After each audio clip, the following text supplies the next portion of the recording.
سمعت كلاما قبيحا وما كان يليق في ذلك الفاضل أن يخرج من فيه، وهو السحيمي، ويكرر هذا. السحيمي ما هو أول مرة يتكلم في شيخنا يحيى، يكرر هذا كثيرا. إي والله، وحسبنا الله ونعم الوكيل. وفي المقابل يثني على الأردياء الذين قد عرفهم عوام أهل اليمن قلوهم، وهو لا زال ينافح ويدافع. وحسبنا الله ونعم الوكيل، والموعد الله، سنلتقي نحن والسحيمي وغير السحيمي ممن يطعنون في الدعوة السلفية في اليمن وحملة الدعوة السلفية في اليمن. سيجمعنا الله سبحانه وتعالى بهم، وسيفصل فيهم وفينا يوم الفصل، وسنحشر جميعا إلى الديان ونجتمع عنده.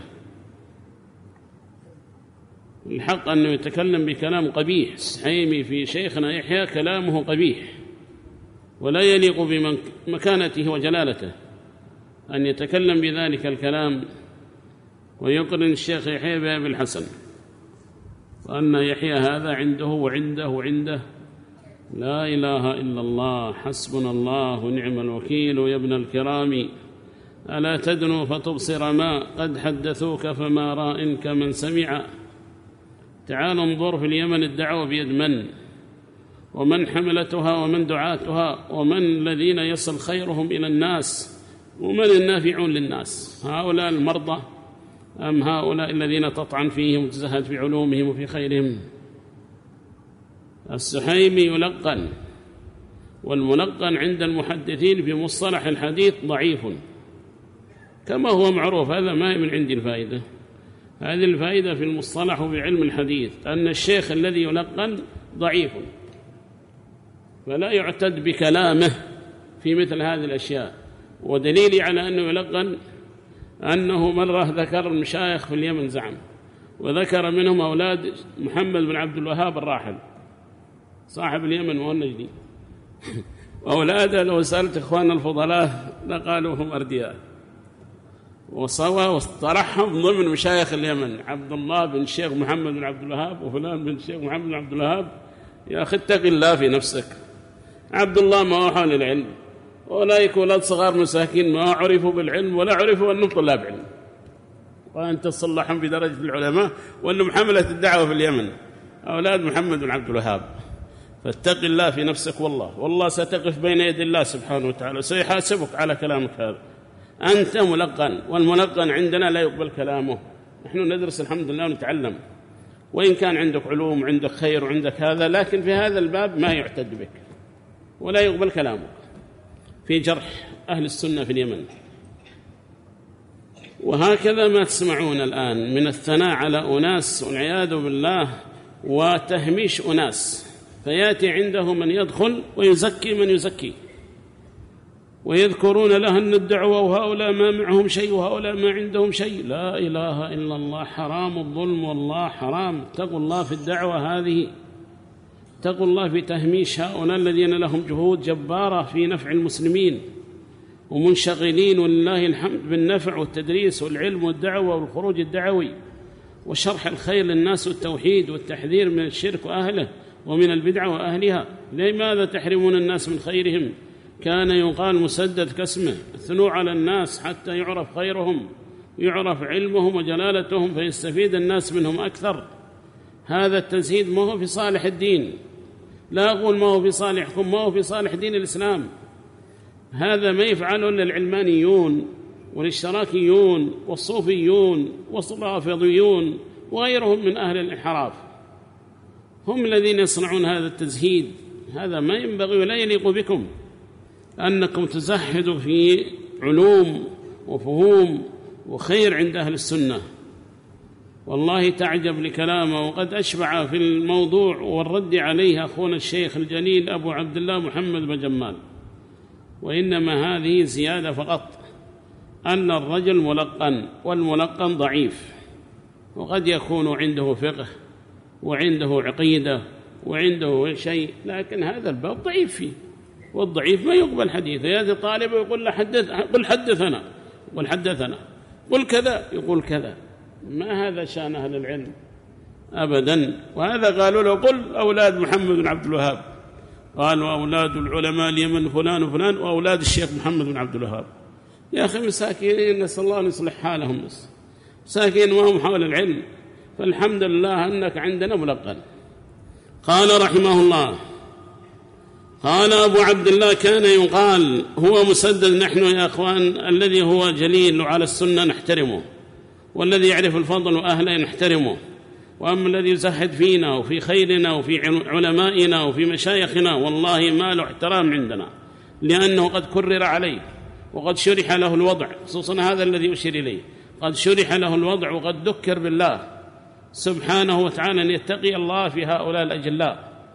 فالشيخ يحيى مصلح مظلوم من السحيمي وأمثال السحيمي، مصلح مظلوم من أهل الأهواء وممن نحسن بهم الظن من أهل السنة كالسحيمي.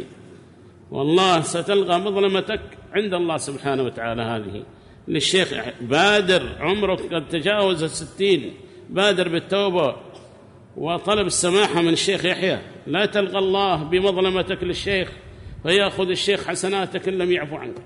هذه مظالم ستسأل عنها. ما في عند الله سبحانه هذا الشيخ وهذا ما هو شيخ، عند الله ميزان العدل يقيمه جل وعلا عند الله سبحانه وتعالى، ولا تزر وازرة وزر أخرى ولا تكسب كل نفس إلا عليها. هذا عند الله سبحانه وتعالى، والله يحاسب الجميع. ويوم القيامة يأتي 3: عالم قارئ وباذل، وهكذا أيضا مجاهد يحاسبهم الله، لأن كانت الأعمال ما هي طيبة حاسبهم الله عليها سبحانه وتعالى. أما في قارئ، هناك أشياء في القلوب ينظر الله جل وعلا إليها، لا مجرد قارئ ولا مجرد عالم. الله ما يحاسب بمجرد العلم، حاسب على الصدق والإخلاص والتقوى وتقوى الله سبحانه وتعالى. ما أنكم تشينون شيخنا، والله هذا ما يرضى ولا يجوز السكوت عليه، فهو يحمل دعوة عظيمة جدا. والله أقول للسحيمي أصلحه الله وهداه الله، إن ما يقوم به شيخنا يحيى ما تقوم بربع مما يقوم به. خذها هذه صراحة، إن ما يقوم به الشيخ يحيى من جهود مع طلابه في الدعوة السلفية داخل اليمن وخارج اليمن ما تقوم به بربع منه، ويزعل من يزعل. وهذا الواقع وهذه الحقيقة التي يعلمها المحبون ويعلمها المنصفون. هذه الحقيقة أن الشيخ يحيى وطلابه يقومون بجهود جبارة لخدمة دين الله لله، ما يريدون ثناء السحيمي ولا ثناء غيره، ولا يريدون من الناس جزاء ولا شكورا، ولا يريدون مالك ولا يريدون صلتك، يريدون صلة الله وفضل الله سبحانه وتعالى. قال رحمه الله: قال أبو عبد الله: كان يقال هو مسدد كاسمه. قال أبو عبد الله: سمعت يحيى بن معين، ونحن خشنا لأنه يخشن، الرجل يخشن جدا على شيخنا يحيى، ونحن نحترمه ونجله ونبجله، لكن يتمادى في التحذير، حرام والله. قال: سمعت يحيى بن معين يقول: سمعت يحيى بن سعيد يقول: لو أن مسددا أتيته في بيته. انظر لأهل الفضل، يعرف الفضل لأهله، إنما يعرف الفضل لأهل الفضل من الناس ذووه. هؤلاء يشجعون طلابهم ويشجعون مشايخهم، فهذا يحيى بن سعيد الآن يشجع تلميذه أن يستمر على الخير، ولو كان عنده فراغ لأتى إلى البيت يعلمه. وأولئك يثنون على المسدد بين شيخ له وبين تلميذ كان يقال.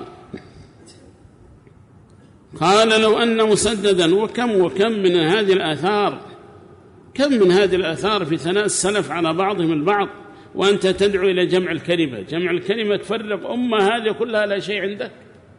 هذه أمة ملأت السهل والواد والبحر والساحل والبر في اليمن، ما في دعوة في اليمن خذوها فائدة صادقة نافعة ناجعة إلا دعوة الشيخ يحيى حفظه الله، دعوة أهل السنة أعني هذه الدعوة النافعة. واسألوا من شئتم من كانوا أصحابكم منصفين، اسألوهم، قولوا لهم بيد من الدعوة ومن يحمل الدعوة. وصدق من قال إن يحيى قبض الدعوة بيد من حديد، ولكن الله المستعان. صدق والله من قال إن يحيى قبض الدعوة السلفية بيد من حديد. فعلا هذا الواقع. ازداد علما وازداد خيرا بعد خروجه ابن الزماج ازداد علمه، ازداد خيره، ازداد ثباته. والله يا أهل السنة لو كان غير الشيخ يحيى لباعكم بأبخس ما يكون من الأموال وأخذها، وكان مثل أبي الحسن ومثل غيره الذين يبيعون يشترون في طلابهم. اتقوا الله في شيخكم ودافعوا عنه بالحق. اي والله دافعوا عنه بالحق، فإن الله ثبتكم به وثبت دعوتكم به. والله لا يبيعكم، عرضت عليه الدنيا ما باعكم، وما رضي يبيع نفسه ولا يبيع طلابه، رضي بالعلم ورضي بالخير وصبر عن الفقر. والحمد لله ما في فقر في نعمه وفي عزة وشموخ وكلام بما يقربه إلى الله جل وعلا. فاحمدوا الله أن الله يسر لكم هذا الجبل، ما باعنا ولا باع دعوة شيخه، بل ثبت الله به الدعوة السلفية، وثبت الله به ذاك السير الذي كان عليه شيخه. وها نحن نجني من سيره، وها نحن نعلم إخواننا والطلاب الذين يأتون سير الشيخ مقبل. وسيرة الشيخ مقبل نذكرها دائما لأننا نرى فيها خير للدعوة السلفية، ونرى فيها نورا لهذا الخير الذي نتبصر فيه. فالحمد لله الذي جعلنا من أهل السنة، وجعلنا من طلاب الشيخ مقبل رحمه الله تعالى، ومن طلاب الشيخ يحيى. لو كنا ما نعرف الشيخ مقبل سيتلاعبون بنا. اي والله لو كنا منفصلين عن شيخنا مقبل سيتلاعبون بنا، ويجعلوا يحيى في زاوية واحدة وأن منهجه كذا وكذا. لا، منهجه نحن نعرف منهجه ونعرف منهج شيخه، ما نحن جهال بمنهجه ولا بمنهج شيخه. تربينا عندهم جميعا سنوات مديدة وعديدة، وعرفنا الخير لله الحمد. وإذا الفتى عرف الرشاد لنفسه هانت عليه ملامة العذال. فالحمد لله الذي بصرنا بديننا وبصرنا بعلمائنا وشيوخنا. ألا فاتق الله يا سحيم، اتق الله. والله نحن نذكرك أنت شيخ كبير، شيخ علم، ما يضحك عليك البرعي ولا يضحك عليك فلان وفلان. تريد الشيخ يحيى ينتهي، ومحمد الإمام قال نحافظ عليه. صح عنده بعض الأخطاء لكن نحافظ عليه لا يذهب. وهذا ليش ما تحافظ عليه يا سحيم؟ اتق الله، فإن والله هكذا نحافظ على الإمام ما يذهب، صح يناصح وهكذا. لكن وهذا الحجوري خلاص ما في إلا قال ندعو الله يصلحه، خلاص انتهى الحجوري، عنده بوايق وعنده عظائم، والإمام نحافظ عليه. ما أدري يكيل بأي مكيال هذا. الله يصلحك يا شيخ، الله يصلحك ويوفقك لخاتمة حسنة، فتتبصر بأهل السنة في اليمن، فتذكرهم بالجميل، فهم إن شاء الله عضد لك ولغيرك ممن يدعو للتوحيد وممن يدعو للسنة، عضد لكم، والله لن تجدوا عضدا مثلهم أبدا. كنا سندا للشيخ ربيع شيخنا مقبل، وشيخنا يحيى بعده فضاعه. اي والله ضيع السند، ضاع الشيخ مسكين. جاءوا لها هؤلاء الحواشي والعياذ بالله التي تريدها عوجا، وسيطروا عليه رحمه الله حفظه الله، ونسأل الله أن يبصر بهم.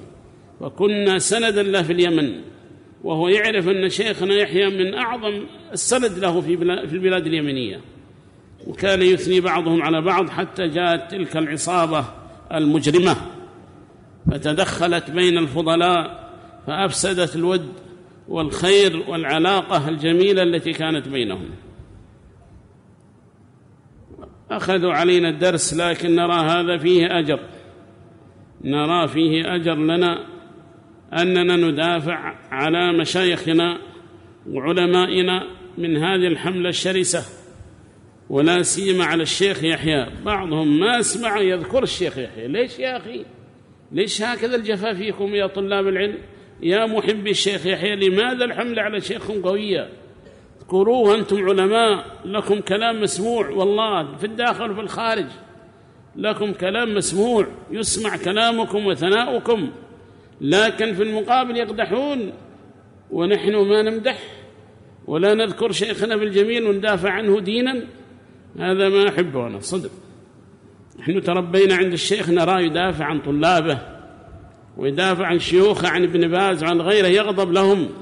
إذا تكلم في الألباني يغضب، وإذا تكلم في ابن باز يغضب من الحزبيين. تكلم على الريمي لما كفر ابن باز حتى أحمر وجهه. إيه والله كيف ذا الشيخ ابن باز يزهد الناس فيه وكفر فيه على المنبر، كفر الريمي، تكلم فيه بشدة، يدافع عن طلابه لما تكلم عقيل المقتري قال قطر الله دمه، وفي واحد من أولئك قال قطر الله دمه لما أراد أن يسحب بعض الناس إلى السجون. هذا ما يصلح.